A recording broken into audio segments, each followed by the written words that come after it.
Pwede naman. Pwedeng pwede. Oh, baka after 1 week, bigla mo naman ako na tawagan at malagi ka mag-chat sa akin para lang kung ano naman mga kailangan mo. Kasi, especially mangungutang ng pera. Ay, mahirap nga ngayon ang pautang kasi yung nagpapautang, hindi nanginingil. Alam nyo, yan ang uso ngayon. Ang nagpapautang hindi naniningil dahil nahihiya. Yan, ayaw ko. Sana sa iba ka na lang. Iba na lang yung tao na kilalahin mo. Okay? Kasi mahirap na ngayon mangningil eh. Yung nagpapautang, mahihiyain kasi.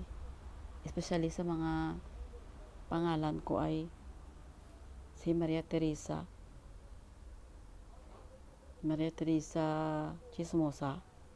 Yan, mahihiyain kasi. Si Maria Teresa Chismosa, maningil. Yan, sana wag mo nang akong pangilalahin, di ba? Wag na, ayaw ko. Kasi mahirap na maningil. Isa na nga ako ng chismosa tapos magsingil pa sa'yo. Wag na lang. Wag mo na, iba na lang doon.